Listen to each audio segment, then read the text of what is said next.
Sometimes a man can go his whole life believing he's got nobody left in this world, only to discover he was wrong all along. Clay Hartwell thought he knew what loneliness looked like after 58 years of scraping by in the Montana mountains. With nothing but his dog Dusty for company. His truck don't run, his pockets are empty, and most nights he goes to bed hungry so his dog can eat. But when Dusty starts scratching around an old storage unit behind a forgotten mining camp, Clay finds something that changes everything. Inside are letters addressed to him from a brother he never knew existed. Photographs that show faces just like his own, and secrets about his family that nobody ever told him. Turns out he wasn't as alone as he thought. But what happens when you discover family you never knew was looking for you? Before we jump back in, tell us where you're tuning in from, and if this story touches you, make sure you're subscribed because tomorrow I've saved something extra special for you. The morning sun cast long shadows through the pine trees as Clay Hartwell stirred the coals of his campfire with a charred stick. The embers glowed orange against the grey dawn, sending wisps of smoke curling into the crisp mountain air. Dusty, a brown and white mutt with intelligent amber eyes, stretched and yawned beside the dying fire, his breath forming small clouds in the cold. Clay's hands were rough and weathered, the knuckles scarred from years of hard living. He wore the same flannel shirt he'd had on for 3 days, the fabric soft with age and countless washings in mountain streams. His jeans were patched at the knees, and his boots had seen better decades. At 58, he carried himself with the careful movements of a man who'd learned to conserve energy, to make every motion count when survival was never guaranteed. "Morning, boy," he murmured to Dusty, scratching behind the dog's ears. Dusty's tail thumped against the pine needles that served as their carpet. The dog had been Clay's only companion for 5 years now, ever since he'd found him as a shivering puppy abandoned near a highway rest stop. They'd been taking care of each other ever since. Clay reached into his worn canvas pack and pulled out a can of dog food, generic brand, dented, but it was all he could afford. He opened it with his knife and scraped half the contents into Dusty's metal bowl. The dog waited patiently, as he always did, until Clay gave him the nod to eat. Clay watched him gobble it down, then pulled out a piece of stale bread for himself. It wasn't much, but it would have to do until he could figure out their next meal. The mountains of Montana had been home for 8 years now, ever since Clay's. Life had fallen apart in ways that still made his chest tighten when he thought about it. He'd lost his job at the lumber mill when his back gave out, then lost his small house when the medical bills piled up faster than his disability checks could cover them. His ex-wife had taken what little was left and moved to California with her sister, leaving Clay with nothing but a truck that barely ran and a growing understanding that the world didn't much care what happened to broken-down men.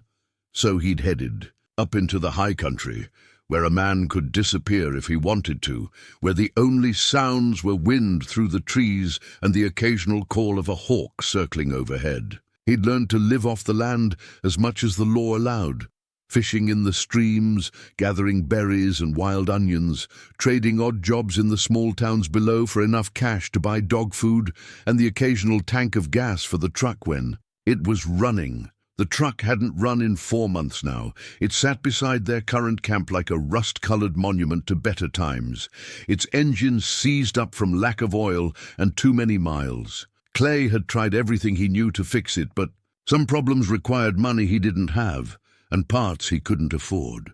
So they walked everywhere now, Clay and Dusty, carrying everything they needed in the old military surplus pack that had become Clay's entire world. This particular camp sat in a clearing about 2 miles up from the old Sunrise mining camp, one of dozens of played-out operations that dotted these mountains like abandoned dreams.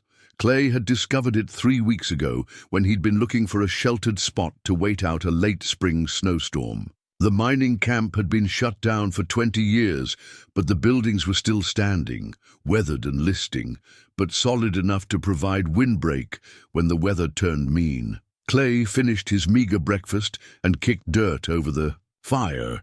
The routine was always the same: break camp, move to a new location, set up again somewhere else. He'd learned early in his mountain life that staying in one place too long drew attention, and attention was the last thing he wanted. Park rangers, local sheriff's deputies, even well-meaning hikers who might decide he needed help. They were. All threats to the quiet life he'd built for himself and Dusty. "Come on, boy," he said, shouldering his pack. "Let's take a look around that old mining camp. Might be something useful down there." Dusty bounded ahead, his nose to the ground, following scents that only he could detect. Clay followed at a steadier pace, his eyes scanning the forest around them with the automatic wariness of a man who'd learned that trouble could come from any direction. But these mountains had been good to them, and he'd found a kind of peace among the pines that had eluded him in the world below.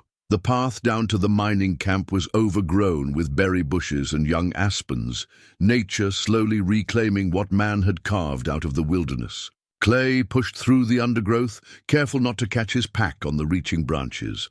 The sound of his footsteps was muffled by decades of fallen leaves, and somewhere nearby he could hear the whisper of water moving over stones. The sunrise. Mining camp had once housed maybe 50 men during the copper boom of the 1970s. Now it looked like something from a ghost story, a collection of wooden buildings with broken windows and sagging rooflines, all of it slowly surrendering to time and weather.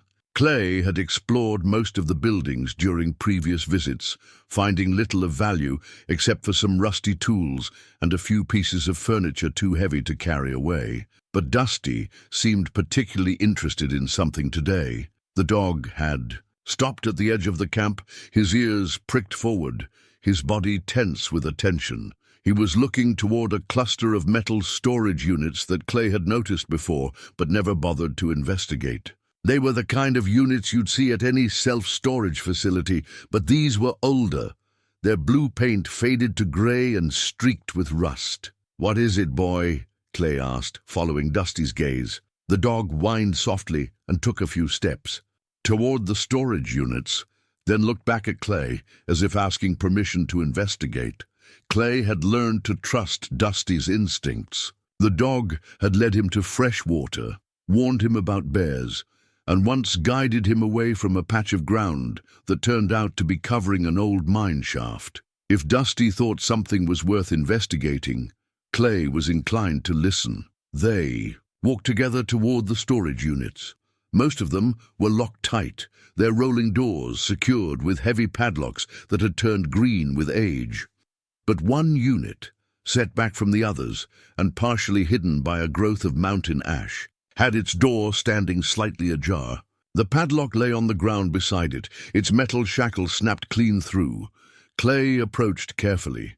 In his years of mountain living, he'd learned that abandoned places sometimes weren't as abandoned as they appeared.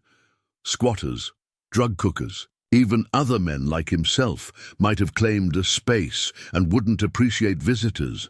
But the silence around the storage unit was complete, except for the whisper of wind through the trees. He pulled the door open wider, the metal squealing. In protest, sunlight slanted into the dark interior, revealing shapes covered by canvas tarps and plastic sheeting. The air that drifted out smelled of dust and old paper, with an undertone of something he couldn't quite identify. Maybe old wood or leather. Dusty pushed past him and trotted into the unit, his nose working overtime. Clay followed more cautiously, letting his eyes adjust to the dimness. As the details became clearer, he could see that someone had used this space for storage. Real storage, not just dumping unwanted junk. Everything was carefully covered and arranged, as if whoever owned it expected to come back someday. Clay lifted the edge of one tarp and found himself looking at an old acoustic guitar, its wooden body gleaming dully in the filtered light. Next, to it was a cardboard box with "Personal" written across the top in careful block letters. Another box was labeled "Photos," and a third simply said "Clay." Clay's heart stopped. He stared at the box with his name on it, his mind struggling to process what he was seeing. Nobody knew he was up here. Nobody had known where he was for years. How could there be a box with his name on it in an abandoned storage unit in the middle of nowhere? With hands that weren't quite steady, he picked up the box. It was heavier than he'd expected, and when he shook it gently, he could hear papers shifting inside. On the side of the box, in the same careful handwriting, someone had written, "For Clay Hartwell, from your brother Thomas." Brother? Clay set the box down carefully, his legs suddenly unsteady. He sat down hard on an overturned milk crate, staring at the words as if they might change or disappear. He'd never had a brother, his father had never mentioned any other children, and his mother, well, he barely remembered his mother. She died when he was 6, and his father had never talked about her much before his own death 15 years ago. Dusty had found something too. The dog was pawing at a small object that had fallen from one of the shelves, whining softly. Clay picked it up and found himself holding a photograph, black and white, creased with age. It showed a young woman with dark hair and kind eyes, standing beside a man Clay recognized despite the decades that had passed. It was his father, but his father looked younger than Clay had ever seen him, and he was smiling in a way Clay couldn't remember ever witnessing. The woman beside him was wearing a simple dress and holding something in her arms, something wrapped in a white blanket that could only be a baby. Clay's hands were shaking now. He turned the photograph over and found more of that careful handwriting. Sarah and Jack Hartwell, 1965, with baby Thomas. Below that, in different ink as if added later, Clay's mama and daddy with Thomas aged 2 months. The world seemed to tilt around Clay. His mother's name had been Sarah, that much he remembered, but this photograph showed her with a baby that wasn't him, and the date was 1965. Clay had been born in 1967, which meant he'd had a brother named Thomas, who was 2 years older, a brother his father had never mentioned, a brother he'd never known existed. And somehow that brother had known about him, had been looking for him, had left a box with his name on it in an abandoned storage unit in the mountains where Clay had been living like a ghost for 8 years. Clay stared at the photograph until his vision blurred, feeling like a man who'd just discovered that everything he thought he knew about his own life was built on sand. Dusty pressed against his leg, sensing his distress, and Clay reached down to scratch the dog's ears with an automatic gesture. "Well, boy," he said finally, his voice rough with emotion, "looks like we found something bigger than we bargained for." Clay's hands trembled as he reached for the box labeled with his name. The cardboard was soft with age, but still intact, held together with layers of clear packing tape that had yellowed over the years. He peeled back the tape carefully, as if whatever was inside might crumble at his touch. The first thing he saw was a bundle of letters tied with a faded blue ribbon. The envelopes were addressed in that same careful handwriting, Clay Hartwell, followed by various addresses Clay recognized from his past.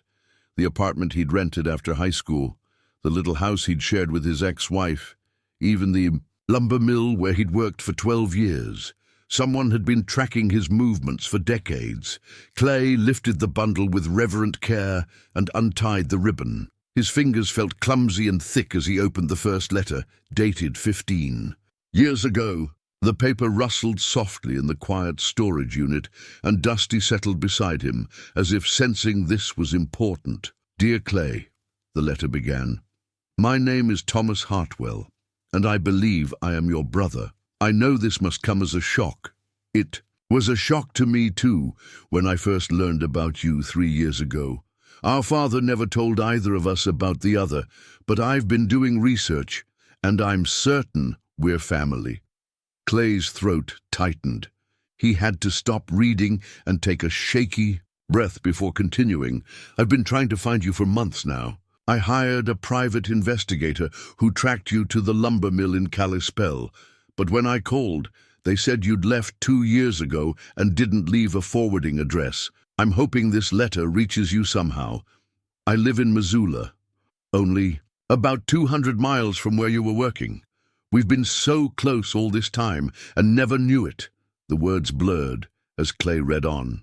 Thomas wrote about growing up thinking he was an only child, about finding some old papers after their father's death that mentioned another son named Clay. He wrote about hiring investigators, making phone calls, visiting old addresses.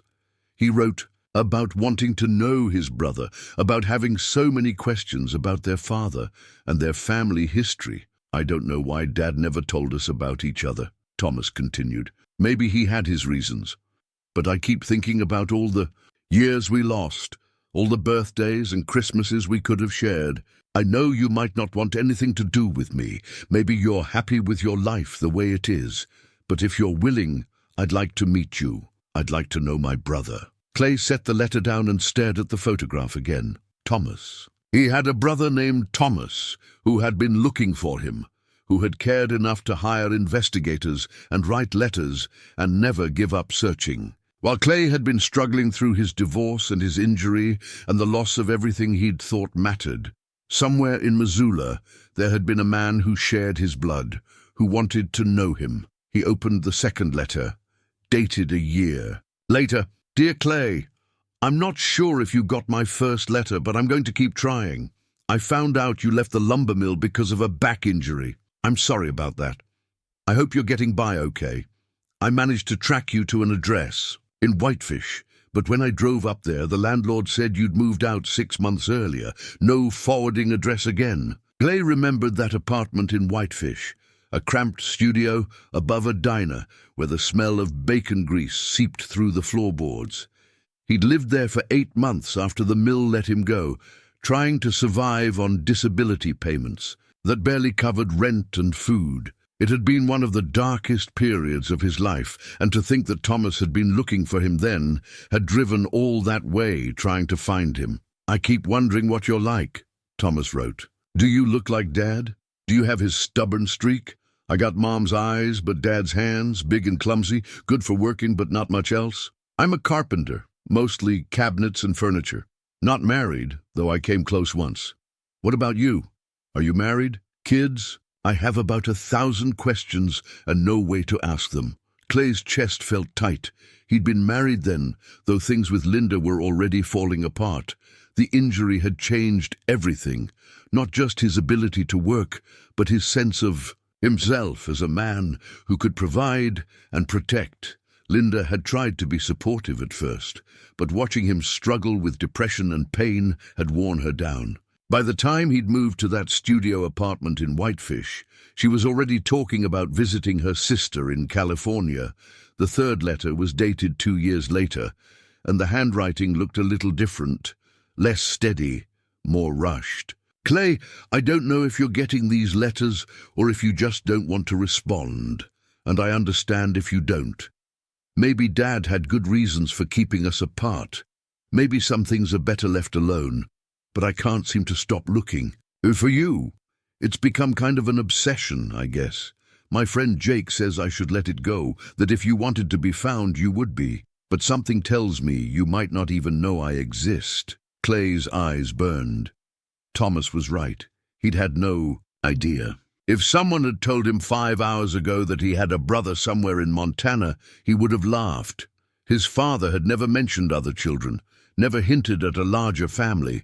Clay had grown up believing he was alone in the world except for his parents, and after they died, completely alone. "I've been having some health problems lately," the letter continued. "Nothing serious, the doctors say, but it's got me thinking about time and how we never know how much we have left. I keep thinking about all the conversations we've never had, all the memories we never made. I know I'm probably being foolish, but I can't help hoping that someday we'll meet."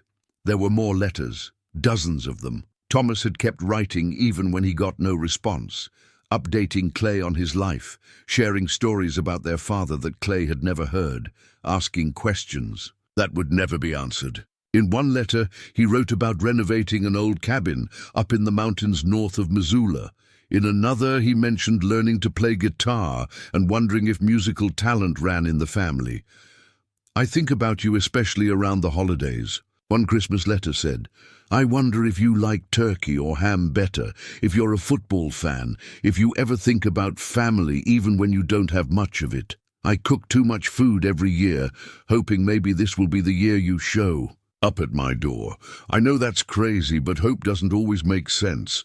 Clay had to stop reading. His hands were shaking so hard he could barely hold the letters, and his vision kept blurring with tears he hadn't shed in years. Dusty whined softly and nuzzled his hand, and Clay realized he was making small, broken sounds in his throat all those years when he'd felt completely alone in the world, when he'd convinced himself that nobody cared whether he lived or died. There had been a brother in Missoula writing letters and cooking too much food and never giving up hope. While Clay had been sleeping rough in the mountains, telling himself he was better off without human connection, Thomas had been out there somewhere, wanting nothing more than to know his brother. The last letter in the bundle was different from the others. The envelope was thicker, and when Clay opened it, he found not just a letter, but a small key and what looked like a hand-drawn map. "Dear Clay," it began, "if you're reading this, then you found the storage unit. I set it up 5 years ago when I realized my letters weren't reaching you, when I figured out you might be living off the grid somewhere in the mountains. I remembered Dad talking about the old mining camps up there, about how a man could disappear if he wanted to. So I rented this unit and filled it with things I wanted you to have, things that belonged to both of us." Clay looked around the storage unit with new eyes. Thomas had done this. His brother had rented this space, had filled it with family belongings, and memories had somehow known that Clay might end up in these mountains. "The key is to my cabin," the letter continued. "It's about 40 miles north of here, up Forest Service Road 247. The map will show you the way. I've been fixing it up for years, hoping maybe someday we could spend some time there together. But if something happens to me before I find you, I want you to have it. I want you to have a home." Clay's breath caught. A home. Thomas was offering him a home, not just shelter, but belonging, a place where he was wanted, where he mattered to someone. "I hope we get to meet face to face, Clay. I hope I get the chance to tell you all the stories I've saved up over the years, to hear about your life, to be the brother I should have been all along. But if we don't, if something happens, or if you decide you don't want family after all, I want you to know that finding out about you has been one of the best things that ever happened to me. Just knowing you exist somewhere in the world has made me feel less alone." The letter was signed simply, "Your brother Thomas," followed by a phone number and an address in Missoula. Clay sat in the quiet storage unit, surrounded by the evidence of a brother's love, and felt something crack open in his chest. Something that had been frozen solid for years. For the first time since he could remember, he wasn't alone in the world. Somewhere out there was a man who shared his blood, who had been looking for him for 15 years, who had never stopped hoping they might find each other, and Clay had no idea if Thomas was even still alive. Clay spent the rest of that day in the storage unit, reading through Thomas's letters over and over, trying to absorb the reality that he had a brother who had been searching for him for 15 years. Each letter revealed more pieces of a life Clay had never known existed. Thomas's work as a carpenter, his love of old country music, his struggles with loneliness that mirrored Clay's own. As the afternoon light slanted lower through the open door, Clay discovered more treasures hidden beneath the tarps. There was a small wooden box filled with old photographs, most of them showing people Clay didn't recognize, but who shared familiar features. The same strong jaw, the same deep-set eyes. There were pictures of family gatherings, birthday parties, Christmas mornings, all the normal celebrations of people who belonged somewhere, who mattered to each other, but it was the small, hand-carved wooden horse that stopped Clay cold. He found it wrapped carefully in tissue paper, tucked inside a cigar box, along with a few other small toys, a tin soldier missing one arm, a set of wooden blocks worn smooth with handling, a tiny leather ball that had been stitched back together multiple times. The horse was beautifully crafted, its mane and tail carved with delicate detail, its wood polished to a warm honey color from years of being held by small hands. On the bottom of the horse, scratched in a child's uneven letters, was the name, Thomas. Clay turned the toy over in his weathered hands, imagining his brother as a little boy, playing with this horse, carrying it around, maybe sleeping with it clutched against his chest. It was such a simple thing, but it represented everything Clay had missed, a childhood he might have shared, games they might have played together, the comfort of knowing there was someone else in the world who understood what it was like to be Jack Hartwell's son. A loose photograph had been tucked under the tissue paper with the horse. It showed two young boys, maybe 5 and 7 years old, sitting on the steps of a house Clay didn't recognize. The older boy had his arm around the younger one protectively, and both were grinning at the camera with gap-toothed smiles. On the back someone had written Thomas and Jimmy, 1970, Jimmy, not Clay, Jimmy. Clay stared at the photograph, his heart hammering. The younger boy in the picture looked exactly like Clay had at that age, same unruly dark hair, same mischievous eyes. But he was called Jimmy, not Clay, and he was with Thomas, sitting together like brothers should. Clay's mind raced. If this was him in the photograph, why was he called Jimmy? And why couldn't he remember Thomas, remember sitting on those steps, remember being that happy? His earliest memories were of living with his father in the little house in Great Falls, just the two of them after his mother died. He'd never lived in the house in the photograph, had never had a brother to sit with on sunny afternoons. But the resemblance was unmistakable. The boy in the photograph had the same cowlick that still made Clay's hair stick up in the morning, the same crooked smile that Linda used to tease him about. It had to be him, but it was a version of himself he couldn't remember, living a life he'd somehow forgotten. Dusty had been napping in a patch of sunlight near the storage unit door, but now he lifted his head and whined softly. Clay looked up to see the dog staring at him with those intelligent amber eyes, as if he could sense the emotional turmoil churning in Clay's chest. "I know, boy," Clay said quietly. "This is a lot to take in." He set the photograph aside and continued exploring the box. There were more pictures of the two boys, building a snow fort, fishing from a wooden dock, helping an older woman hang, laundry on a clothesline. In every photo they were together, clearly comfortable with each other, clearly brothers in every way that mattered, but Clay couldn't remember any of it. Not the snow fort, not the fishing, not the woman who appeared in several photos, and who bore a strong resemblance to their mother. It was like looking at someone else's life, someone who happened to share his face. He found Thomas's school reports tucked in with the photographs, neat handwritten grades from a teacher who noted that Thomas was a bright boy, but sometimes distracted, seems to be looking for someone. There were drawings Thomas had made as a child, stick figures labeled Me and Jimmy, engaged in various adventures, riding horses, catching fish, fighting dragons. The picture that emerged from these childhood artifacts was of two brothers who had been inseparable, at least for the first few years of their lives. Thomas clearly remembered their time together, had treasured these mementos enough to save them for decades, had hoped someday to share them with the brother he'd lost. But why couldn't Clay remember? What had happened to separate them, and why had his father never mentioned Thomas? The questions multiplied faster than Clay could process them, each discovery in the storage unit raising new mysteries about his own past. As the sun began to set, behind the mountains, casting long shadows across the mining camp, Clay finally forced himself to step outside the storage unit. His legs were stiff from sitting on the concrete floor for hours, and his head felt thick with information and emotion. Dusty stretched and followed him, staying close as if sensing his human needed comfort. Clay walked to the edge of the camp, where he could look out over the valley below.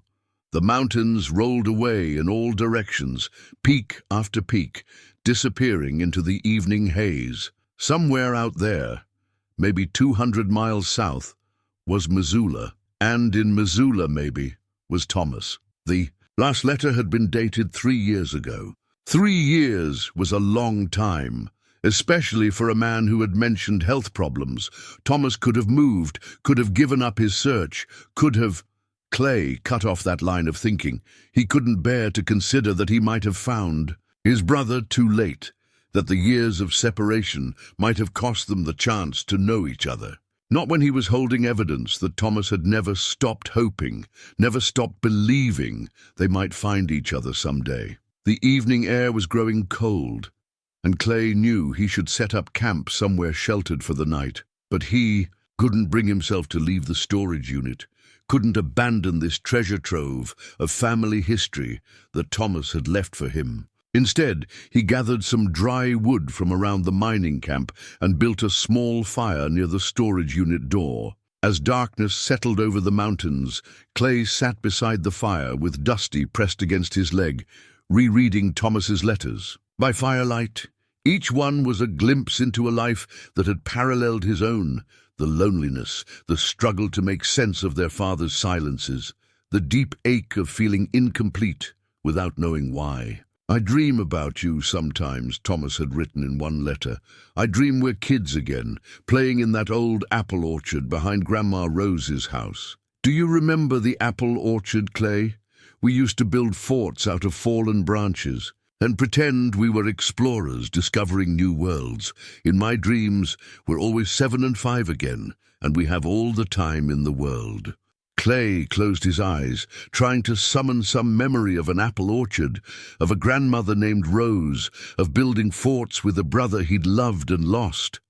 But there was nothing, just darkness where those memories should have been, as if someone had carefully erased a whole section of his childhood. But Thomas remembered for both of them. Thomas had kept their shared history alive through decades of separation, had preserved the evidence of their brotherhood in photographs and toys and hand-drawn pictures. And now, somehow, that history belonged to Clay again. The fire crackled softly in the mountain quiet, and overhead the first stars were beginning to appear. Clay pulled his threadbare jacket tighter around his shoulders and reached down to scratch Dusty's ears. "What do you think, boy?" he asked quietly. "Should we try to find him?" Dusty's tail thumped once against the ground, and Clay took that as encouragement. Tomorrow he would have to make some decisions, but tonight he would sit by the fire and read his brother's letters, and for the first time in years he wouldn't feel quite so alone in the world. The next morning brought a grey sky and the scent of rain on the wind. Clay woke stiff and cold beside the dying embers of his fire, with Dusty curled tight against his back for warmth. The storage unit loomed before them like a portal into a past Clay was only beginning to understand. After sharing the last of their meager breakfast, another can of dog food split between them, Clay returned to his exploration of Thomas's carefully preserved collection. Today he found something that made his hands shake as he lifted it from beneath a protective top, a leather-bound journal with search log Clay Hartwell written on the cover in Thomas's familiar handwriting. The journal was thick, maybe 200 pages, and nearly every page was filled with notes, addresses, phone numbers, and dates. It was a detective's notebook, a systematic record of Thomas's 15-year search for the brother he'd lost. Clay opened it to the first page and found an entry dated 16 years ago. "Found Dad's papers in the attic today while cleaning out. The house. Birth certificate for a Clay James Hartwell, born June 15th, 1967, in Billings. 2 years younger than me. Same parents listed, Jack and Sarah Hartwell. How did I never know I had a brother?" Clay's breath caught. Clay James Hartwell. That was him, but he'd never known his middle name was James. And Jimmy, the name on the back of the childhood photograph. Jimmy must have been what they'd called him as a little boy, before something happened to separate him from Thomas and change his name to Clay. He flipped through more pages, watching Thomas's search unfold in careful chronological order. There were addresses in Great Falls, where Clay had lived with his father, phone numbers for schools Clay had attended, employment records from every job Clay had ever held. Thomas had been thorough, methodical, never giving up even when leads went cold. Hired private investigator Jake Morrison, read one entry from 10 years ago. He found school records showing Clay enrolled in Great Falls Elementary in 1973. No record of him before that date. It's like he appeared out of nowhere when he was 6 years old. What happened to those first 6 years? Clay felt a chill that had nothing to do with the mountain air. 6 years old, that was when his earliest memories began, living in that little house in Great Falls with his father. Before that, there was nothing but darkness and occasional flashes that felt more like dreams than memories. He'd always assumed that was normal, that most people couldn't remember being very young, but Thomas's journal suggested otherwise. It suggested that Clay had lived somewhere else for the first 6 years of his life, had been someone else, Jimmy, before. Becoming Clay, the questions that had been nagging at him since yesterday grew more urgent. What had happened to separate them? Why couldn't he remember Thomas, remember their childhood together? He found partial answers in Thomas's careful detective work. There were copies of court documents Thomas had obtained, records that painted a picture Clay was only beginning to piece together. Their father, Jack Hartwell, had been married to their mother, Sarah, but the marriage had been troubled. There were restraining orders, police reports, documentation of a relationship that had turned dangerous. Found Grandma Rose's address in Kalispell, Thomas had written. She's 89 now, in a nursing home, but her mind is still sharp. She remembers Jimmy, remembers all of us living with her after Mum died. She says Dad took Jimmy away in the middle of the night when Jimmy was 6. She tried to stop him, even called the police, but Dad had legal custody. She never saw Jimmy. Again, Grandma Rose. The name stirred something deep in Clay's memory, a feeling more than an image.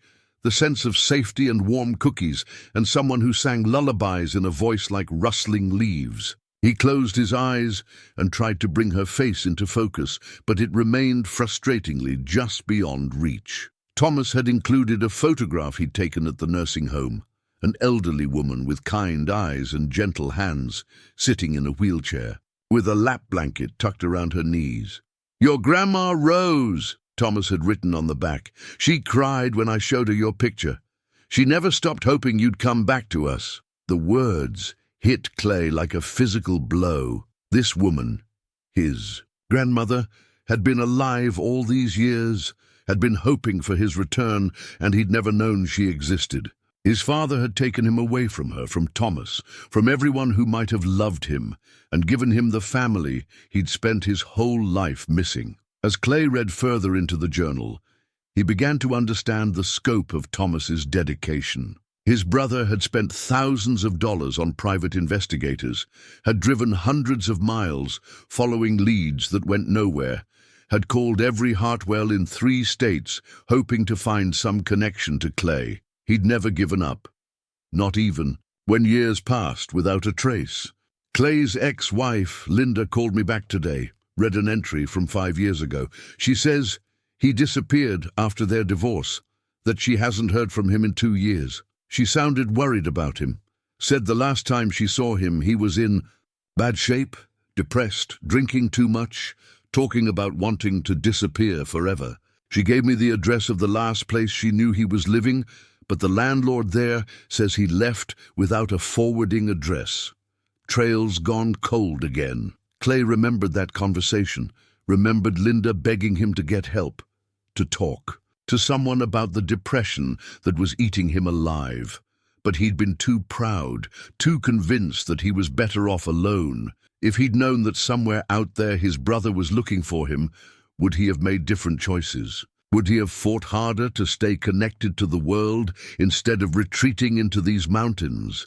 The journal contained maps Thomas had drawn, marking every place he'd searched, every lead he'd followed. There were photographs of apartments where Clay had lived, businesses where he'd worked, all taken during Thomas's systematic investigation of his brother's life. It was like looking at his own biography, written by someone who cared more about his story than he ever had. Near the back of the journal, Clay found something that made his throat constrict with emotion. a list titled, "Things I Want to Tell Clay." When I find him. It was written in pencil, with items added over the years in different inks, as if Thomas had kept coming back to it whenever something new occurred to him. Tell him about Mom's garden, how she taught us to plant tomatoes. Show him the scar on my knee from when we crashed our bikes racing down Miller's Hill. Ask him if he still likes peanut butter and pickle sandwiches. Tell him about the time we caught that huge trout in Beaver Creek and Grandma Rose made us throw it back because it was too beautiful to eat. Show him how to play Wildwood Flower on the guitar, Mom's favorite song. Tell him he's the reason I learned to cook, because I always hoped he'd come for dinner someday.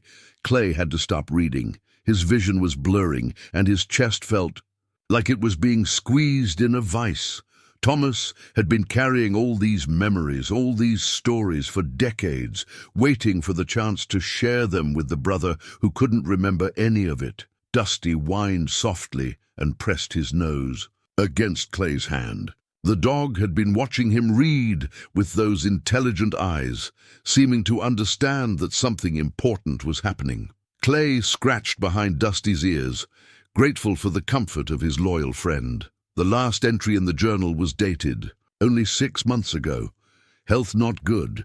Doctor says I need to slow down, but how can I stop looking for Clay now? Rented storage unit at old Sunrise mining camp. If he's living rough in the mountains like Jake thinks, maybe he'll stumble across it someday. Put everything there. All the photos, the letters, the things that belong to both of us. If something happens to me before I find him, at least he'll know he was loved. 6 months ago. Thomas had been there 6 months ago, setting up this storage unit like a message in a bottle, hoping his lost brother might somehow find it. And Clay had been living rough in these very mountains, probably within a few miles of where Thomas had been working, and they'd missed each other again. But now, Clay had found the message. Now he knew the truth about his past, about the family he'd lost, about the brother who had never stopped looking for him. The question was, what was he going to do about it? Clay looked at the phone number Thomas had written on the last page of the journal, the address in Missoula where his brother might still be living. 6 months wasn't that long ago. Thomas could still be there, still be hoping for the reunion he'd dreamed about for 15 years. For the first time since he'd retreated into these mountains, Clay felt the pull of the world below, the possibility that there might be something worth returning to. But the fear was there too. Fear that he was too late, that Thomas was gone, that he'd spent so many years running from connection that he'd forgotten how to accept it. Dusty stretched and yawned, then looked at Clay expectantly, as if waiting for a decision. Clay closed the journal and held it against his chest, feeling the weight of all those years of searching, all that hope and love and stubborn determination to find a brother who'd been lost. "What do you think, boy?" Clay asked quietly. "Are we ready to stop running?"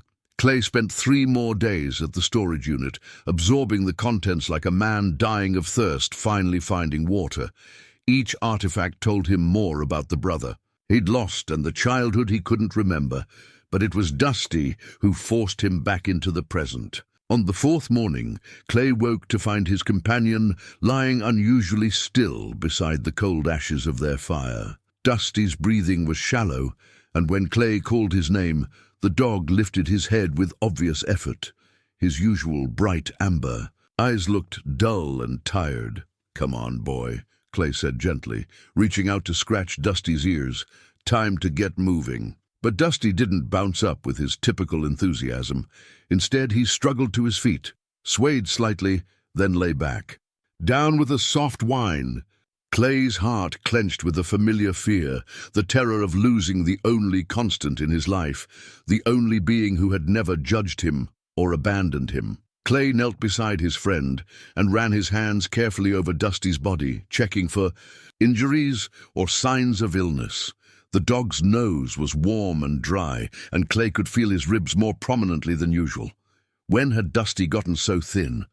When had Clay stopped really looking at him, stopped noticing that his companion was aging, slowing down, maybe getting sick? For 5 years, Dusty had been Clay's early warning system, his compass, his connection to hope when everything else felt lost. The dog had led him to fresh water when they were desperate, had warned him away from dangerous ground, had kept him warm on the coldest nights with nothing but his loyal presence. And Clay realized with shame that he'd been so focused on his own survival, his own pain, that he'd failed to notice his best friend might need care. Clay's worn leather collar had been with Dusty since the day Clay found him. A puppy collar that had somehow never been replaced even as the dog grew. The leather was soft with age and handling, the brass nameplate green with tarnish but still readable, Dusty, in neat capital letters that Clay had hand-engraved at a truck stop 5 years ago. Below the name, he'd scratched in his phone number, a number that hadn't worked in years, from back when he'd still believed he might want someone to find him if something happened. "You've been taking care of me all this time, haven't you, boy?" Clay said softly, his voice rough with emotion. "And I've been too wrapped up in my own problems to take proper care of you." Dusty's tail made a weak attempt at wagging, as if to reassure Clay that everything was fine, that he didn't need to worry. But Clay was worried, more worried than he'd been about anything in years. The thought of losing Dusty, of being truly alone again, made his chest tighten with panic. He gathered his few possessions and helped Dusty to his feet. The dog was willing to walk, but his usual boundless energy was gone. They made slow progress down the mountain trail, Dusty stopping frequently to rest, while Clay fought the growing certainty that his companion was seriously ill. The nearest town was Whitefish, about 15 miles down winding mountain roads that Clay would have to walk. 15 miles with a sick dog, carrying everything they owned, hoping to find help from people he'd spent 8 years avoiding. But for Dusty, Clay would do anything. They walked for hours, Clay adjusting his pace to match. Dusty's slower gait. The dog never complained, never gave up, but Clay could see the effort it was costing him. By the time they reached the outskirts of Whitefish, the sun was setting and both of them were exhausted. Clay had been to Whitefish before, of course. It was where he'd lived in that studio apartment above the diner, where Thomas had come looking for him and missed him by 6 months. Walking down the main street felt like stepping back into a life he'd deliberately abandoned. But desperation made the choice simple. Dusty needed help, and Clay's pride wasn't worth his companion's life.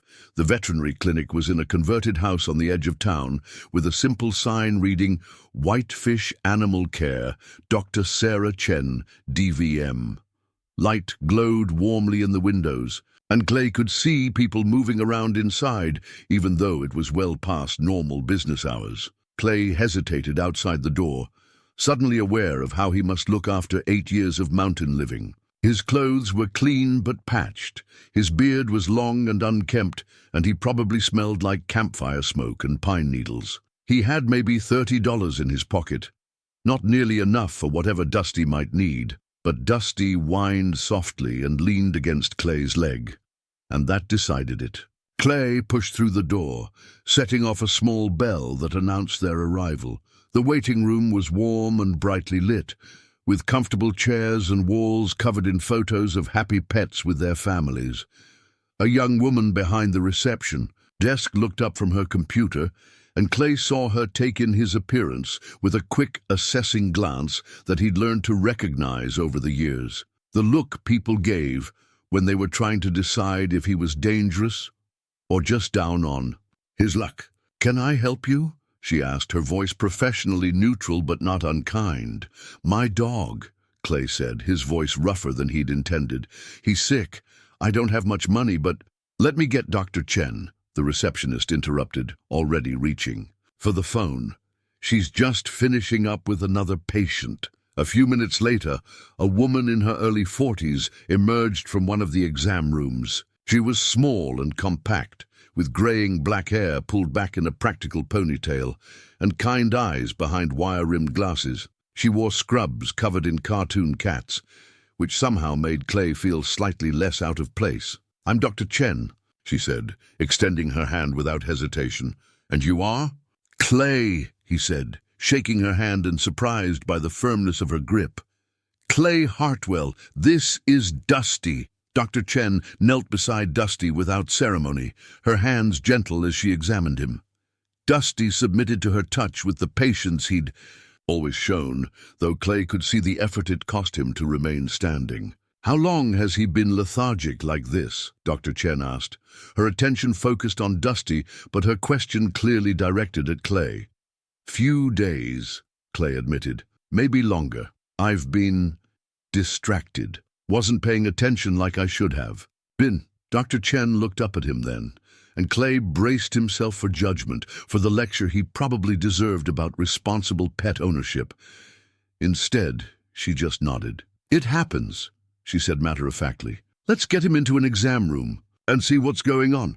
Maria, can you set up room 2? As they walked Dusty into the exam room, Clay found himself studying Dr. Chen. There was something about her that put him at ease, a no-nonsense competence combined with genuine compassion that reminded him of his grandmother Rose, though he couldn't say why since he didn't really remember his grandmother. "How old is Dusty?" Dr. Chen asked as she helped the dog onto the examination table. "About 8, I think," Clay said.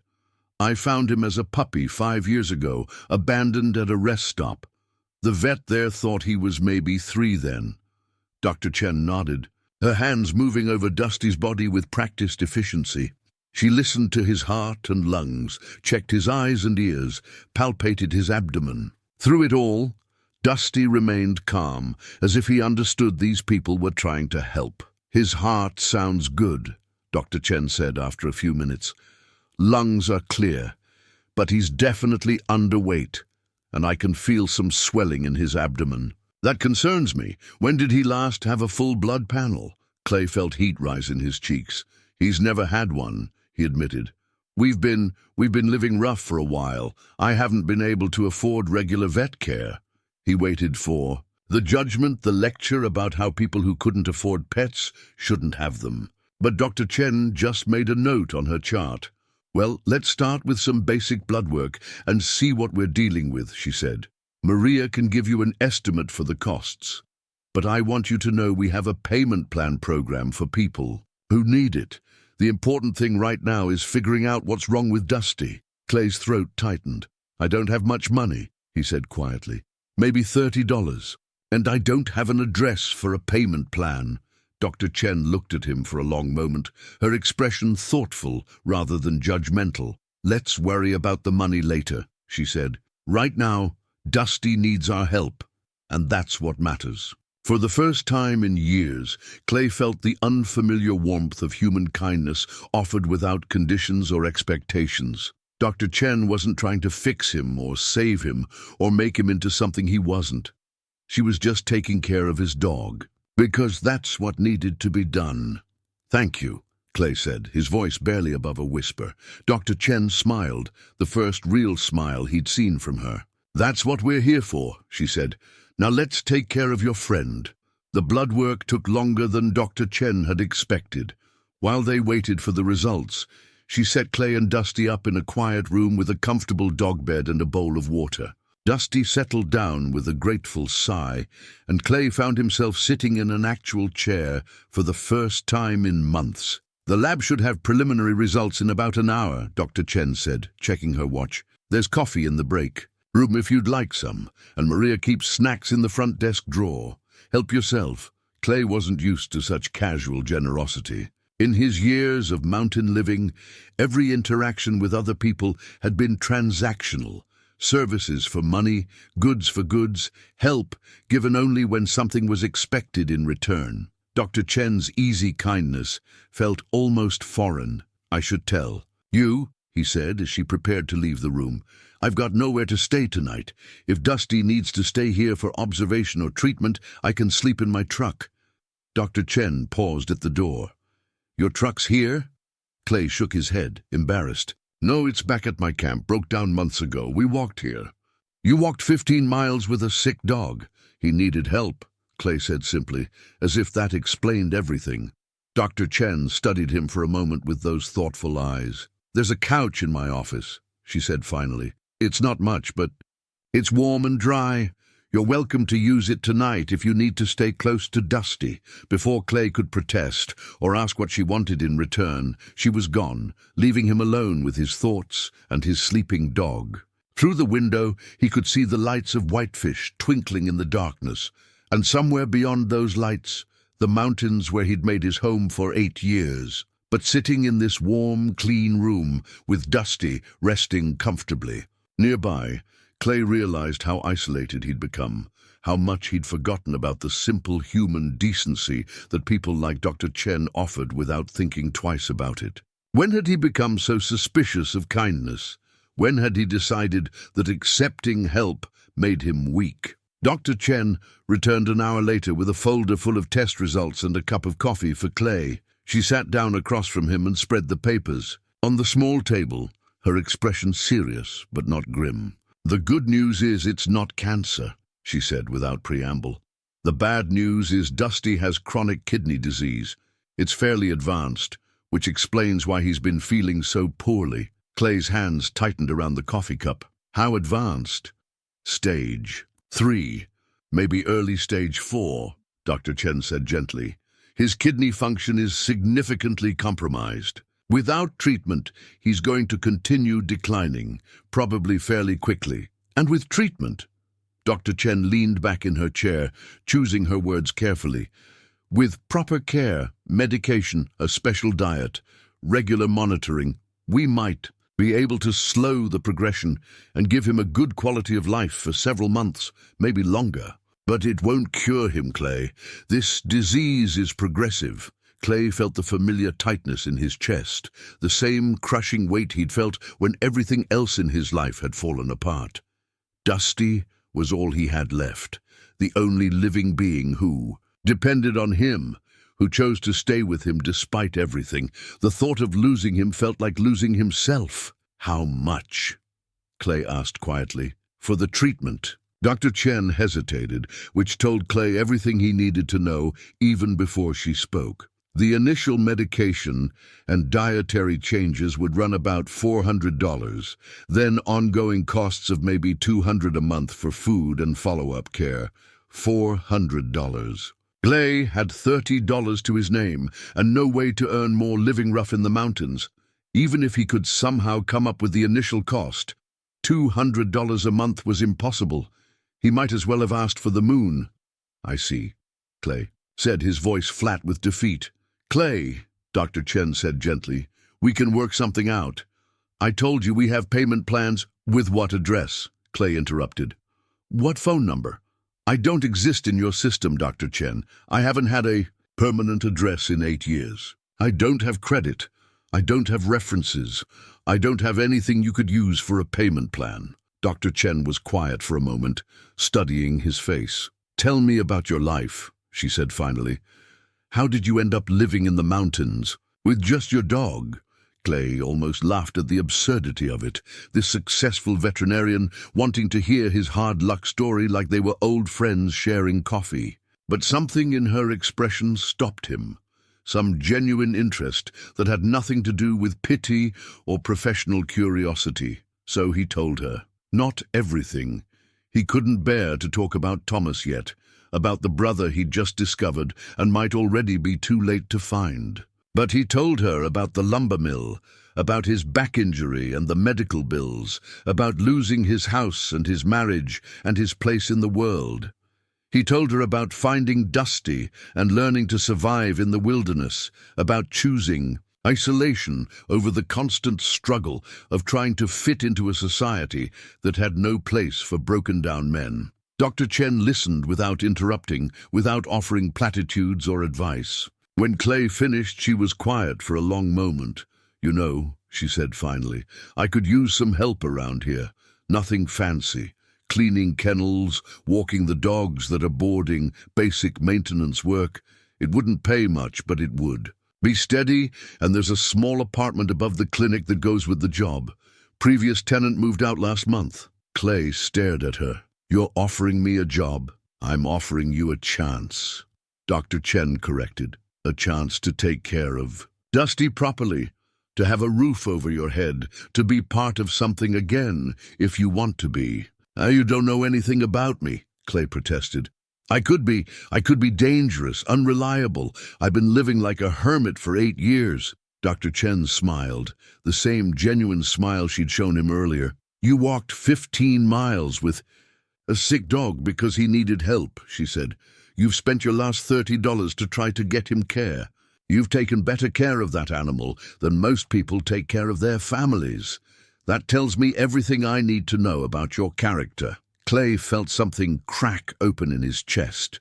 Not the painful breaking he'd experienced in the storage unit, but something warmer, like ice melting after a long winter. For the first time since he'd retreated into the mountains, someone was offering him not charity, but opportunity. Not pity, but partnership. I don't know how to be around people anymore, he admitted. Most of our patients are dogs and cats, Dr. Chen said with a straight face.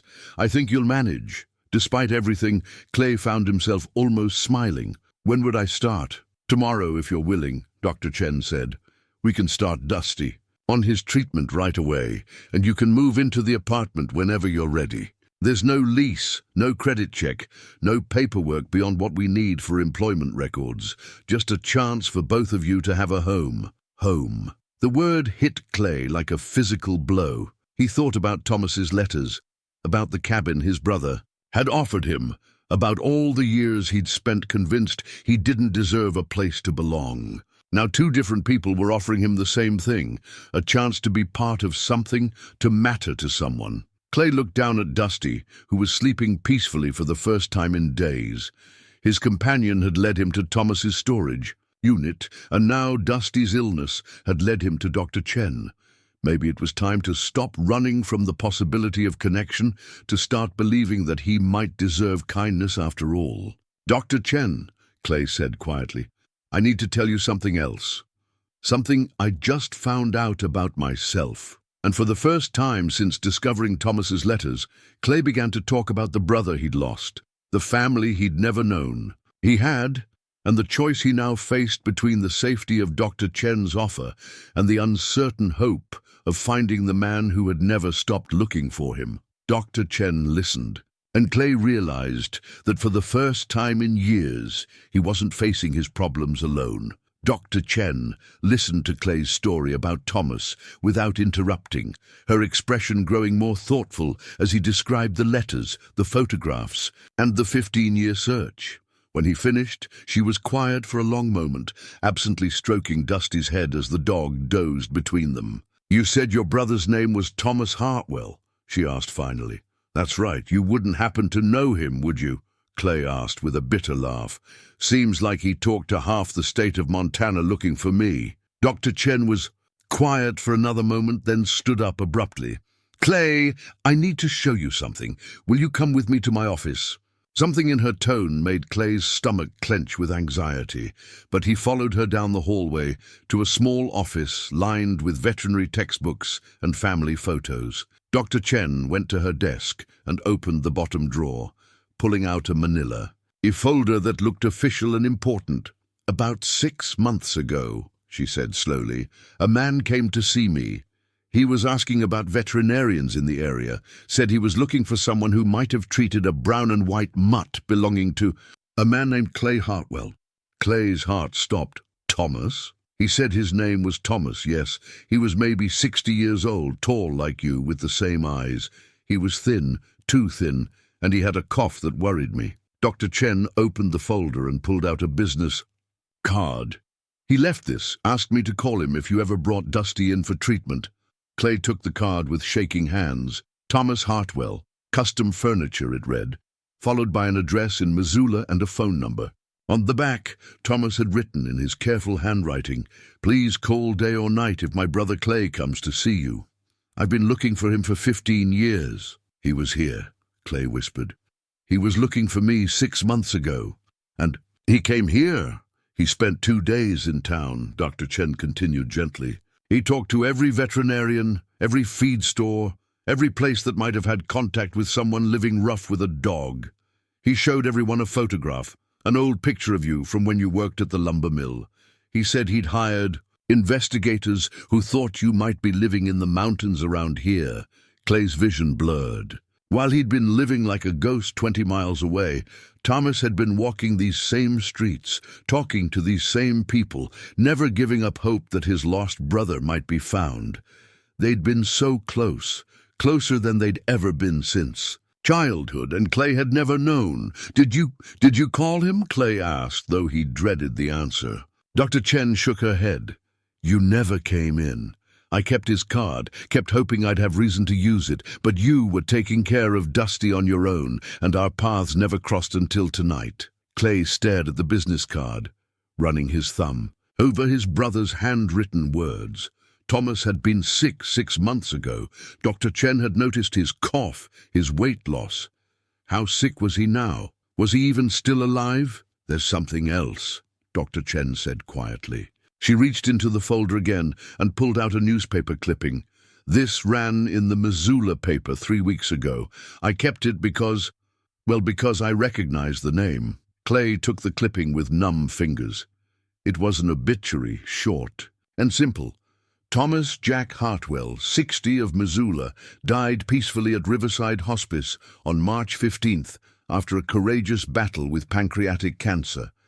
Thomas was a gifted carpenter and furniture maker who owned Hartwell Custom Woodworks for over 20 years. He is survived by his brother Clay, whom he hoped to reunite with before his passing. In lieu of flowers, donations may be made to the Missing Person Network of Montana. Services will be held at Sunset Memorial Chapel on March 18th. The words on the page blurred and swam as Clay read them again and again, trying to make sense of what they meant. Thomas was dead. His brother, the brother who had spent 15 years looking for him, who had written hundreds of letters and hired investigators and never given up hope, was gone, and Clay had been too late. "I'm sorry," Dr. Chen said softly. "I should have shown you this right away. But I wanted you to know that he never stopped looking for you, that he loved you even though you'd never met." Clay couldn't speak. The business card shook in his hands as the full weight of his loss crashed over him. He'd found his brother too late, not by days or weeks, but by 3 weeks exactly. If Dusty had gotten sick a month earlier, if Clay had been paying attention to his companion's health, if he'd made different choices about when to come down from the mountains. "Clay," Dr. Chen said gently, "there's more." She pulled out another document from the folder, this one official-looking with legal letterhead. "The lawyer handling Thomas's estate came by yesterday. He's been trying to locate you. Apparently Thomas left specific instructions that if anything happened to him, his attorney should contact every veterinarian and medical facility in a 100-mile radius, looking for Clay Hartwell or anyone who might know you." Clay took the document with nerveless fingers. It was a letter from Peterson and Associates Attorneys at Law, addressed to any medical professional who may have treated Clay Hartwell or his dog Dusty. "Mr. Hartwell," the letter began, "we represent the estate of Thomas Jack Hartwell, who passed away on March 15th. Mr. Hartwell left specific instructions that we exhaust every possible avenue to locate his brother Clay Hartwell, as Mr. Hartwell is the sole beneficiary of his brother's estate. The estate includes real property, personal effects, and financial assets. If you have any information regarding Clay Hartwell, please contact our office immediately." Estate, beneficiary. The words didn't make sense to Clay's shocked mind. Thomas had left him something, not just the storage unit full of memories, but real property, money, a life's worth of accumulated belonging. "I don't understand," Clay said thickly. "We never even met. How could he leave me everything?" Dr. Chen's expression was infinitely gentle. "Because you were his family," she said simply. "Because love doesn't require meeting someone to be real." Clay set the papers down on Dr. Chen's desk and buried his face in his hands. The grief hit him like a physical blow. Not just the loss of Thomas, but the loss of everything they might have been to each other. All those years of letters, all that searching and hoping and never giving up, and in the end, they'd missed each other by 3 weeks. But even through the grief, other emotions were stirring. Confusion, because something about the obituary didn't make sense. Questions, because if Thomas had been looking for him for 15 years, how had he managed to accumulate an estate worth leaving? And underneath it all, a growing realization that there were pieces of this puzzle he still didn't understand. Dr. Chen seemed to sense his confusion. "Clay," she said carefully, "I need to ask you something, and I want you to think carefully before you answer. When you found those documents in the storage unit, the ones about your childhood, did you look at all of them? Did you read everything Thomas left for you?" Clay shook his head. "I found the letters, the photographs, some childhood things. But there were other boxes I hadn't gotten to yet." "Why?" Dr. Chen picked up the obituary and pointed to a line Clay had missed in his initial shock. "Look at this again," she said. "Look at the full name." Clay read it again. Thomas Jack Hartwell. Thomas Jack. Not Thomas James, not Thomas William. Thomas Jack. Jack had been their father's name. "Your father's name was Jack Hartwell," Dr. Chen said quietly. "And this says Thomas Jack Hartwell. Clay, what if Thomas wasn't your half-brother? What if he wasn't your father's son from another relationship?" The implication hit Clay like lightning. If Thomas's middle name was Jack, named after their father, and if the obituary was accurate about his age, 60, not 58 like Clay had assumed from the letters, then Thomas had been older than Clay by more than 2 years. Much more. Clay's mind raced back to the documents he'd found, the birth certificates and court records that Thomas had gathered during his search. He'd been so focused on the emotional content of the letters that he hadn't paid attention to the legal details, the dates and names and relationships that would have told him the truth about their family. "I need to go back," Clay said suddenly, standing up so quickly he nearly knocked over his chair. "I need to go back to the storage unit and read everything. There's something I'm missing, something Thomas wanted me to understand." Dr. Chen nodded. "But not tonight," she said firmly. "Tonight you're going to stay here with Dusty, and tomorrow we're going to get him started on his treatment. The storage unit will still be there, and whatever Thomas left for you will still be there. But right. Now you need to process what you've learned, and Dusty needs to rest." Clay wanted to argue, wanted to rush back up the mountain immediately and tear through every box until he understood the truth about his family. But Dusty stirred on his bed and looked up at Clay with those trusting amber eyes. And Clay realized Dr. Chen was right. Whatever secrets Thomas had left for him had waited this long. They could wait one more night. But as he settled into Dr. Chen's office for the night, with Dusty sleeping peacefully nearby and the legal documents scattered on the desk, Clay couldn't shake the feeling that everything he thought he knew about his family, about his past, about who he really was about to change again. And this time, the truth might be bigger than he was prepared to handle. Clay barely slept that night, his mind churning with questions and possibilities that wouldn't let him rest. Every time he closed his eyes, he saw Thomas's careful handwriting, heard the echo of words he'd never spoken to a brother he'd never met. When dawn finally broke over the mountains, Clay was already awake, sitting beside Dusty's bed and watching. His companion breathed steadily in the morning light. Dr. Chen arrived at the clinic early, carrying coffee and breakfast pastries that filled the office with the warm scent of cinnamon and hope. She took one look at Clay's haggard face and sat a cup of coffee in front of him without comment. "How's Dusty this morning?" she asked, kneeling beside the dog bed. "Better," Clay said, and it was true. Dusty had slept through the night without restlessness, and his eyes looked brighter than they had in days. Whatever Dr. Chen had given him yesterday was already helping. "Good," she said, scratching behind Dusty's ears. "I'll start him on his medication regimen this morning. The kidney diet will take some getting used to, but I think he's going to do well with treatment." Clay nodded, grateful beyond words for her care. "Dr. Chen, I need to ask you something. Will you come with me to the storage unit today?"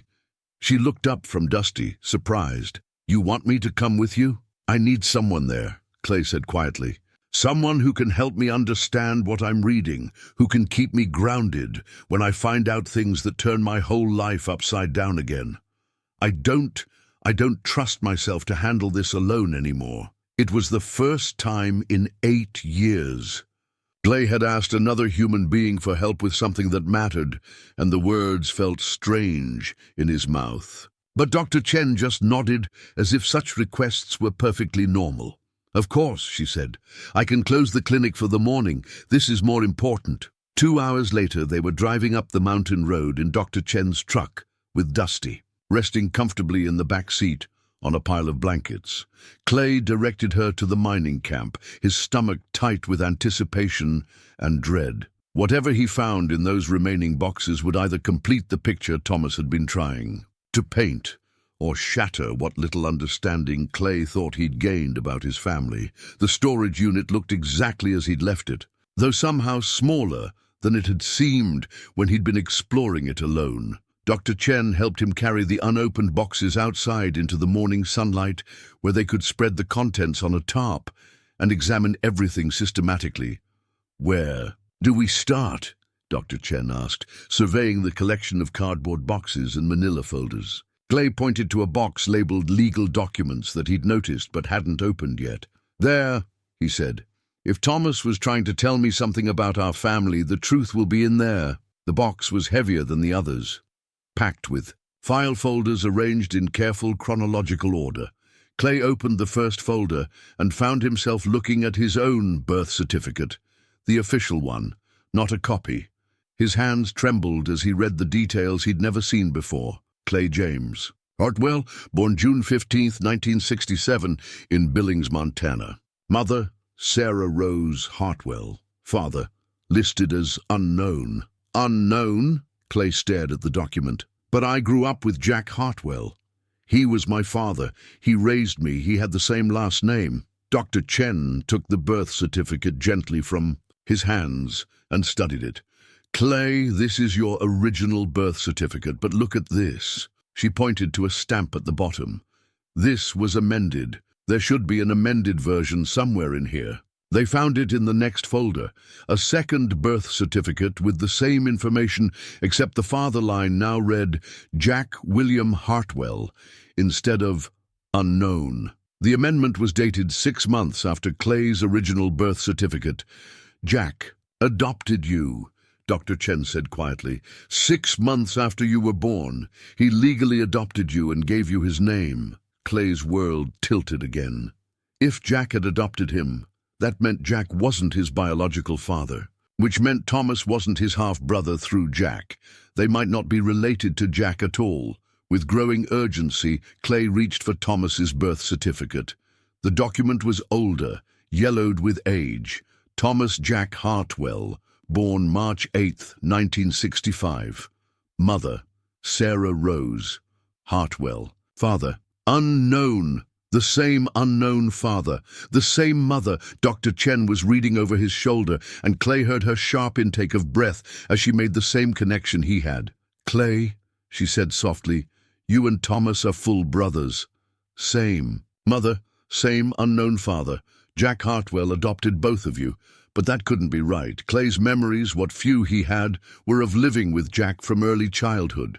He'd always been told that Jack was his father, that Sarah had been Jack's wife, that they'd been a normal family until his mother died when he was 6. Clay reached for another folder, this one labeled Marriage Divorce Records. Inside, he found documents that rewrote his understanding of everything. Sarah Rose McCarthy had married Jack William Hartwell on June 20th, 1967, 5 days after Clay was born. Not before Thomas's birth in 1965, not during some previous relationship, but after both boys were already born. The marriage certificate listed Sarah as having 2 children, Thomas Jack McCarthy, age 2, and Clay James McCarthy, age 5 days. McCarthy. Clay's original name had been McCarthy, not Hartwell. And Thomas had been born a McCarthy too, not a Hartwell. They were brothers, full brothers, and Jack Hartwell had married their mother and adopted them both. "Why don't I remember any of this?" Clay asked, his voice strained. "Why do I remember living with Jack as my father from the beginning?" Dr. Chen was studying another document, her brow furrowed. "Clay, look at this." It's a custody agreement from 1973. The custody agreement was between Sarah Rose Hartwell and someone named David McCarthy, their biological father, Clay realized with a shock. According to the document, David McCarthy had been granted supervised visitation rights with his sons, Thomas and Jimmy McCarthy, also known as Thomas and Clay Hartwell. Jimmy? There was that name again, the name from the childhood photographs, the name Clay couldn't remember being called. Your father, your biological father, was fighting for custody, Dr. Chen said, scanning the legal language. It says here that Sarah was trying to keep the boys away from him, that there were allegations of domestic violence and substance abuse. Clay found more documents, court records that painted a disturbing picture. David McCarthy had been an alcoholic with a violent temper who had terrorized Sarah during their relationship. When Sarah finally left him, taking 2-year-old Thomas and infant Clay with her, David had begun a legal battle that lasted for years. Look at this, Dr. Chen said, pointing to a restraining order dated 1972. Sarah was trying to protect you and Thomas from your biological father.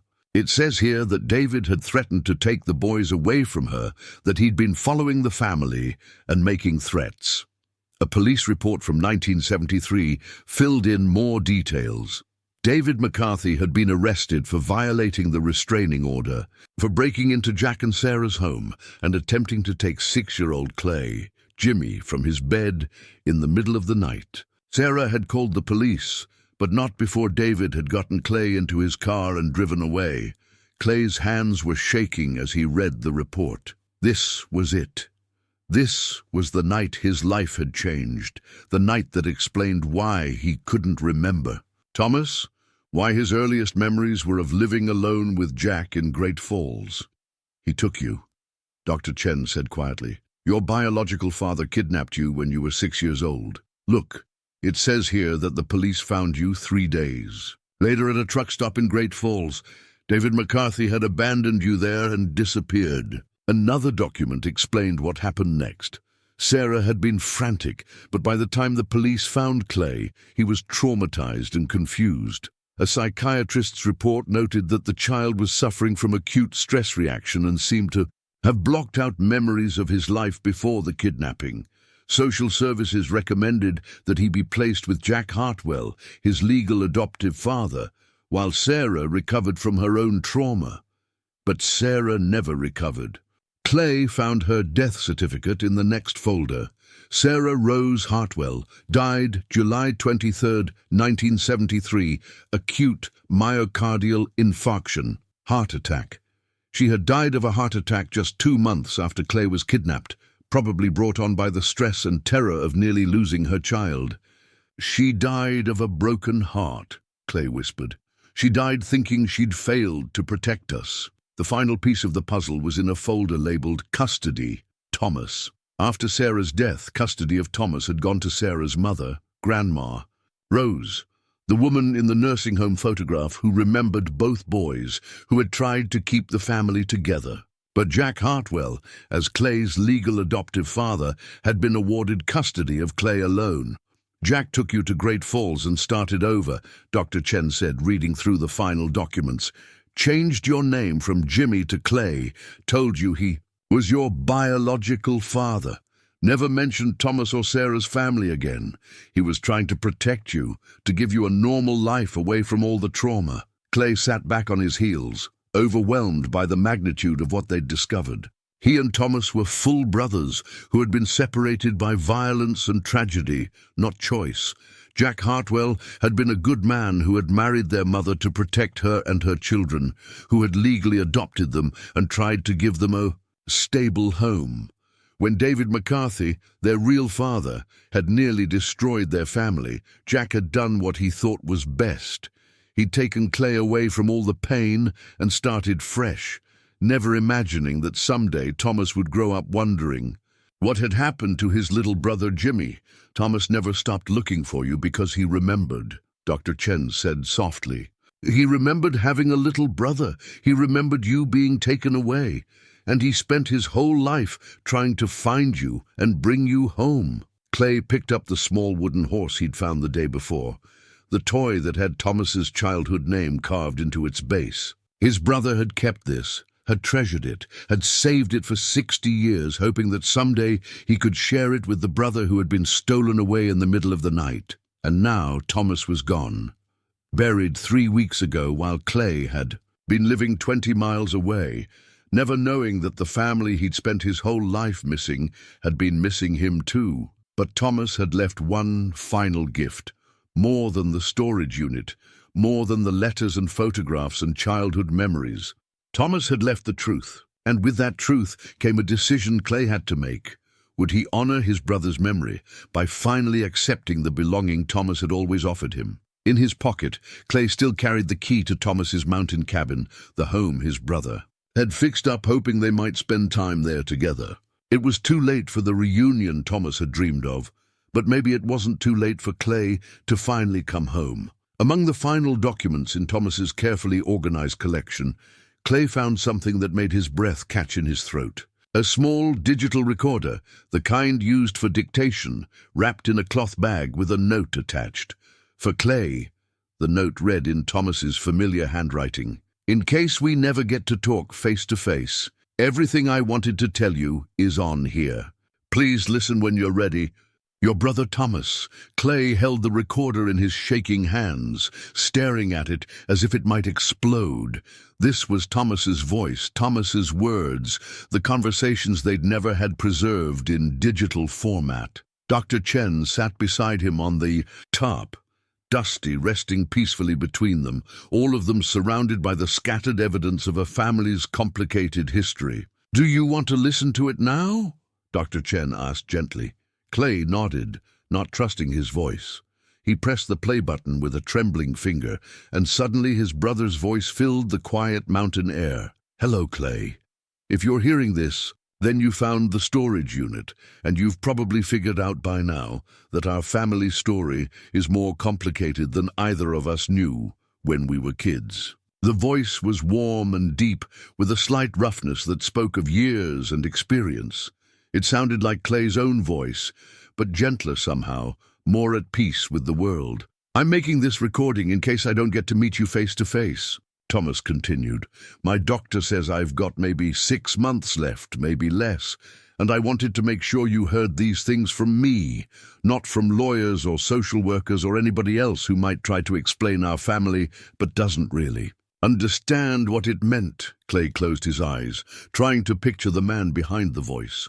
Thomas had been sick when he made this recording, probably knowing he was dying, but he'd taken the time to speak to the brother he'd never met. "First thing I want you to know is that I remember you, Jimmy. I remember everything about our life before Dad, before our real dad, David, took you away.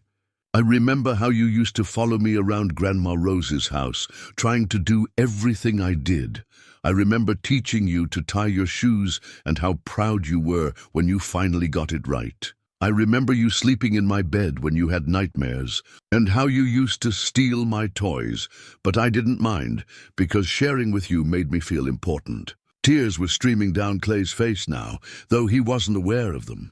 These weren't just memories, they were love letters from the past, proof that he'd been cherished and missed and never forgotten. "I remember the morning Dad took you away," Thomas's voice continued, quieter now. "You were so scared, Clay.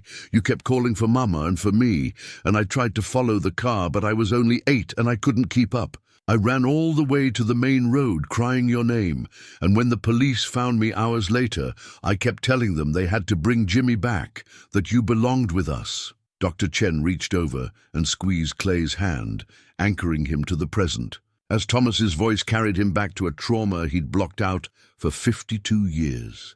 "Grandma Rose tried to get you back, tried to fight the courts, but Jack thought it was better for you to start fresh somewhere else. Maybe he was right.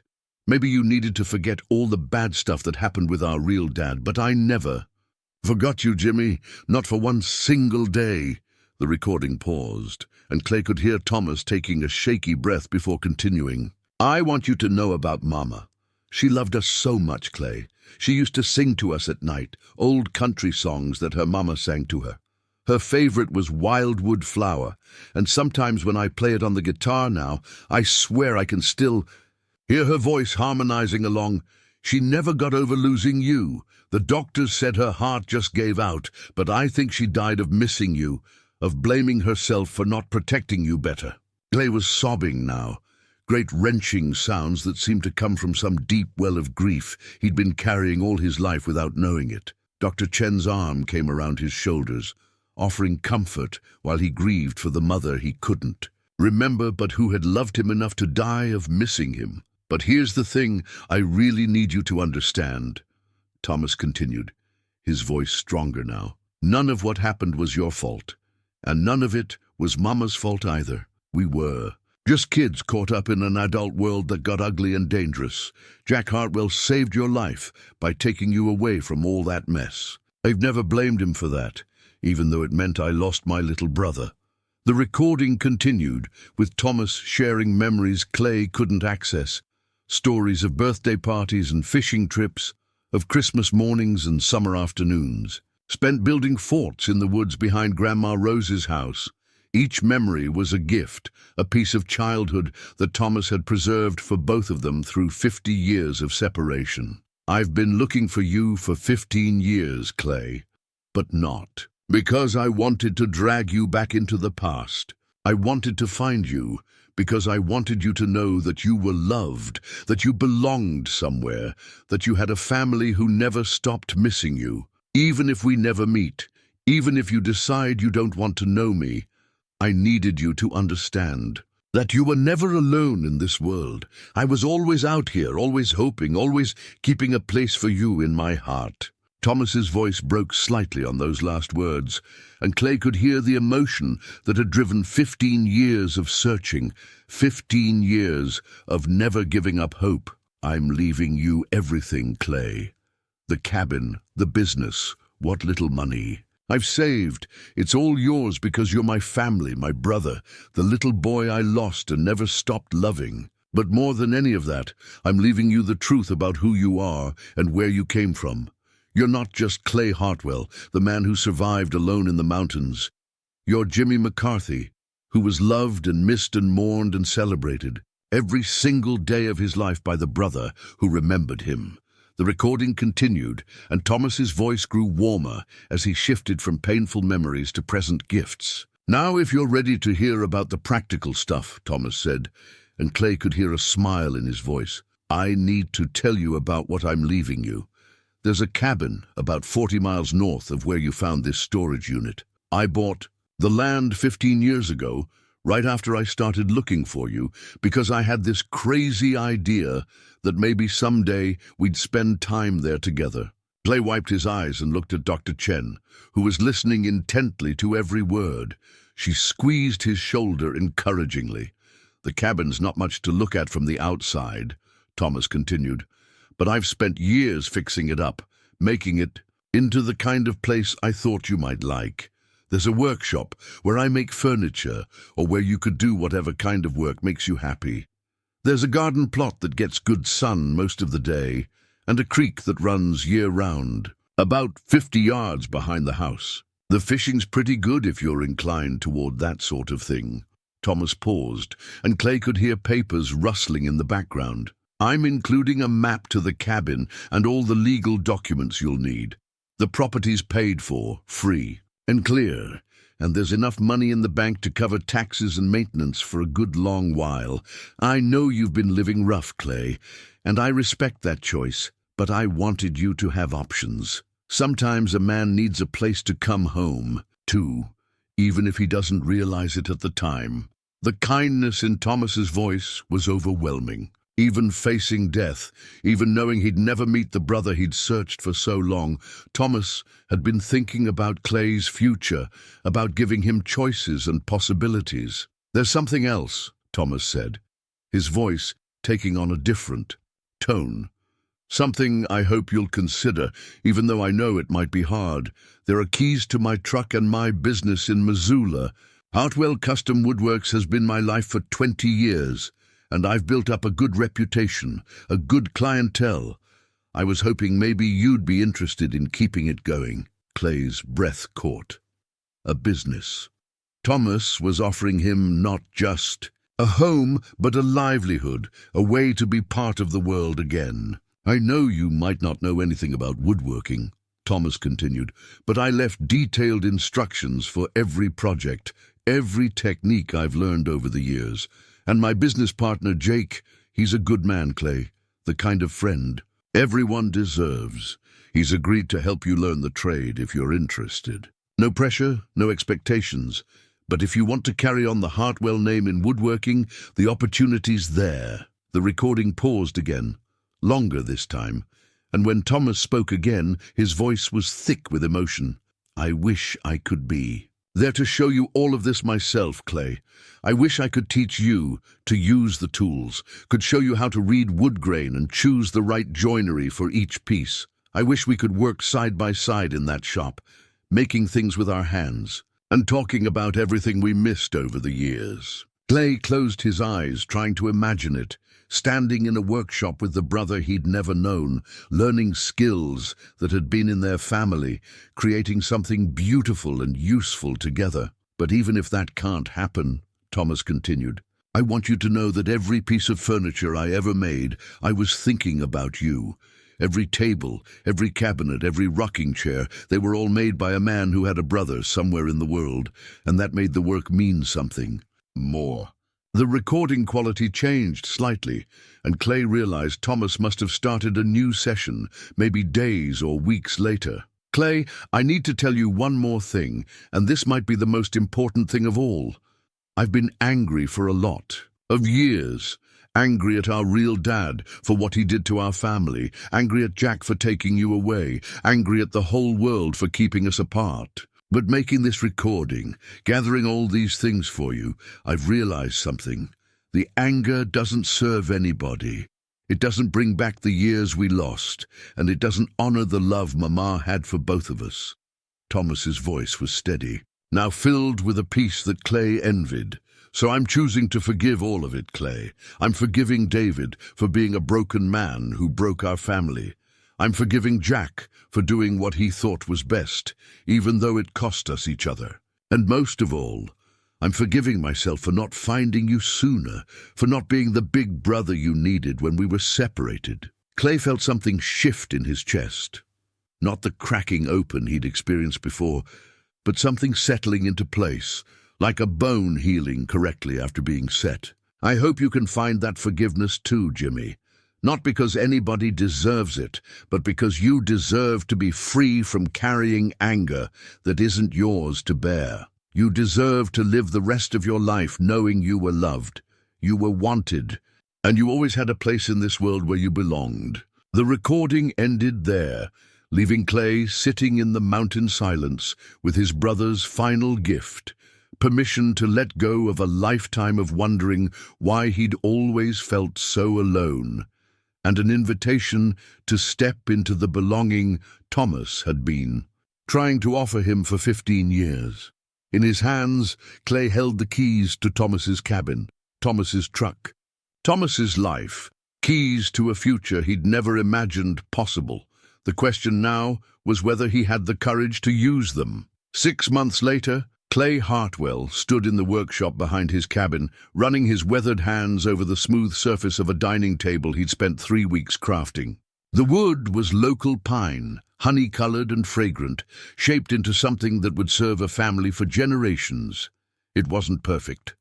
His joinery still showed the hesitation of a man learning a new craft at 58, but it was solid, beautiful, and made with the kind of care Thomas had tried to teach him through detailed notebooks and patient instruction from Jake Peterson. Jake had been Thomas's business partner for 8 years, a quiet man in his 40s who'd known immediately that Clay was Thomas's brother the moment he'd walked into Hartwell Custom Woodworks that first day. "You've got his hands," Jake had said simply, "and his stubborn streak when it comes to getting a piece just right." Learning the business had been like learning a new language, but Clay had discovered he had an aptitude for working with wood that felt almost genetic. His hands seemed to remember skills he'd never learned, and sometimes, when he was absorbed in shaping a piece, he could almost hear Thomas's voice guiding him through the more difficult techniques. The cabin had become home in a way Clay had forgotten was possible. It was everything Thomas had promised, a place where a man could belong without having to explain himself, where the morning coffee tasted better because you were drinking it on your own porch, looking out over land that was yours to tend and protect. The garden Thomas had started was flourishing under Clay's care, and the small packets of seeds he'd found with a note reading, "For Clay, plant these when you're ready to put down roots," had grown into tomatoes and squash and herbs that reminded him of flavors from a childhood he was slowly remembering. Dusty had recovered his health and vitality with proper treatment, and now spent his days exploring the property and greeting the occasional customers who came to the cabin to commission furniture. Dr. Chen visited regularly, both to check on Dusty and to share meals with Clay, a friendship that had grown naturally from their shared experience of discovering Thomas's story. She'd helped Clay navigate the legal complexities of inheriting his brother's estate, and she'd been there the day he'd driven to Sunset Memorial Chapel to visit Thomas's grave for the first time. That had been the hardest day since finding the storage unit. Clay had stood beside the simple granite headstone that read Thomas Jack Hartwell, beloved brother, and felt the full weight of everything they'd lost and everything they'd found. He'd brought the wooden horse from Thomas's childhood, the toy that had survived 60 years of separation, and he'd placed it gently on the grave. "I'm sorry I was too late," he'd whispered to the stone, "but I'm here now. I'm home." This morning, Clay was expecting visitors. Jake was bringing a young couple from Kalispell who wanted to commission a nursery set for their first child, and Dr. Chen was stopping by afterward to check on Dusty and stay for dinner. It was the kind of normal human interaction that would have terrified Clay a year ago, but now felt like the natural rhythm of a life lived in connection with others. As he cleaned his tools and prepared to close the workshop for the day, Clay noticed a small wrapped package on his workbench that hadn't been there earlier. His heart skipped. Sometimes Jake left supplies or notes, but this looked different, personal.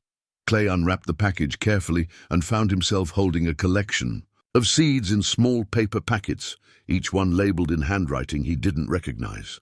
The accompanying note was from Grandma Rose's great-niece, a woman named Mary, who had contacted Clay through the lawyer handling Thomas's estate. "Dear Clay," the note read, "Great-Aunt Rose passed peacefully last month at age 94. Before she died, she asked me to send you these seeds from her garden, the same flowers and vegetables she grew when you and Thomas were little boys. She said she'd been saving them for 60 years, hoping someday her little Jimmy would come home and want to plant them. She never stopped believing she'd see you again, and I think she did in her own way. These seeds are her love, still growing after all these years." Clay's vision blurred as he read the names on the seed packets: Morning Glories, Black-Eyed Susans, Green Beans, Sweet Corn. Each packet was a memory he couldn't quite access but somehow recognized, a connection to the grandmother who had loved him and remembered him and never given up hope. He walked outside to the garden plot Thomas had prepared, where the late afternoon sun slanted golden through the pine trees, and Dusty was stretched out in a warm patch of earth, content and healthy. This was where he would plant Grandma Rose's seeds, where he would tend something that connected him to the family he'd lost and found again. As Clay knelt in the rich soil and began to prepare the ground for planting, he thought about Thomas's voice on that recording, about forgiveness and belonging and the courage to accept love even when it comes too late to be perfect. He thought about Dr. Chen's kindness, about Jake's patient teaching, about the customers who trusted him to make furniture for their families, even though he was still learning. Most of all, he thought about Dusty, who had led him to that storage unit 6 months ago and changed everything. His faithful companion, who had somehow known that Clay needed to find those letters, those photographs, that carefully preserved evidence of a love that had never died, even when everything else fell apart. The seeds went into the ground with ceremony, each one a prayer for growth, for connection, for the possibility that love could survive separation and loss and still bloom when the conditions were finally right. As the sun set behind the mountains and the first stars appeared in the darkening sky, Clay Hartwell, who had once been little Jimmy McCarthy, finally understood what Thomas had been trying to tell him all along. Sometimes it takes a lifetime to find your way home. But when you finally do, when you finally accept the love that's been waiting for you all along, the seeds of belonging can grow anywhere.